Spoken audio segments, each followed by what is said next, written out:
Et maintenant, je passe à la deuxième partie. Donc, intensité d'un courant électrique. Et avant de voir l'intensité d'un courant électrique, je vais voir la quantité d'électricité. Alors, les porteurs de charge électrique, électrons ou ions, se caractérisent par le fait qu'elles portent des charges électriques, Q positif ou négatif. On appelle quantité d'électricité la grandeur positive Q telle que Q est égal à petit e, Q est égal à N alpha E. Donc, alors, ces porteurs de charge, que ce soit un électron, ça veut dire qu'il porte une charge qui est négative, ou bien un ion, il porte une charge. Donc, vous pouvez avoir des ions monovalents, polyvalents, c'est-à-dire, par exemple, si U+, il porte une charge plus E de 2, alors plus E ou bien 2E, par exemple, c'est le cas, par exemple, Al3+, il porte 3 charges, c'est-à-dire 3 E, se caractérise par le fait qu'elle porte des charges électriques Q positives. On l'appelle quantité d'électricité à la grandeur positive Q, telle que Q est égal à valeur absolue, est égal à N. Avec N, c'est le nombre de porteurs de charge. N, c'est le nombre de porteurs, c'est-à-dire le nombre d'électrons, ou bien le nombre d'électrons, ou bien le nombre de ions. Le nombre de protons, ou bien le nombre d'électrons, ou bien le nombre des ions. Alpha, c'est la charge portée par ce porteur. S'il s'agit d'un électron, donc c'est 1. Alors, s'il s'agit d'un ion, quelle est la charge? Par exemple, si U+, alpha est égal à 2.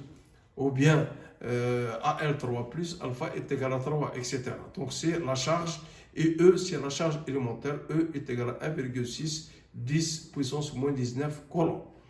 Q, il est exprimé, c'est la quantité d'électricité, comme un débit. Si vous pensez, par exemple, à l'eau dans un canal, c'est un débit. Donc, Q est égal à un débit, c'est la quantité d'électricité exprimée en coulombs.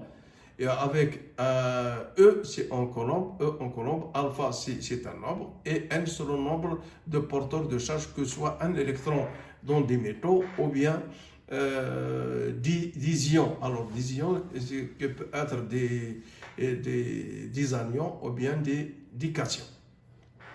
Maintenant, on passe à l'intensité d'un courant électrique. L'intensité I d'un courant électrique continu est le rapport de la quantité d'électricité Q sur sa durée de passage delta T. On a I est égal à Q sur delta T. C'est la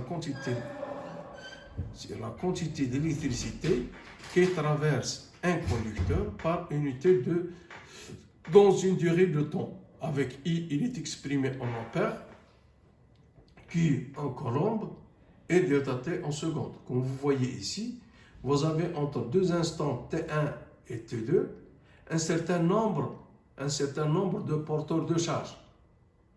Puisqu'il s'agit ici d'un conducteur, que ce soit un conducteur ou bien une solution électrolytique, une quantité, un certain nombre de porteurs, elle se déplace par unité de tension. On fait la différence T1 et T2, donc on a une quantité delta Q qui se déplace. Et si on divise delta Q sur delta T, c'est-à-dire T2 moins T1, ça va donner l'intensité de courant. Donc Q est égal à I delta T. Donc permet de définir une autre unité de Q, soit l'ampère-heure, c'est-à-dire ampère par heure. Donc elle représente la quantité d'électricité qui traverse une section d'un circuit électrique parcouru par un courant d'intensité I est égal à 1 ampère pendant une heure, c'est-à-dire 1 ampère-heure est égal à 3600 coulombs. C'est la quantité d'électricité qui traverse, parcourue par un courant d'intensité 1 ampère pendant une durée d'1 heure qui est égale à 3 000. C'est-à-dire, on remplace Q est égal à I, et I est égal à 1 ampère, et la durée, sur 1 heure, on va trouver 1 ampère-heure est égal à 3600 coulombs.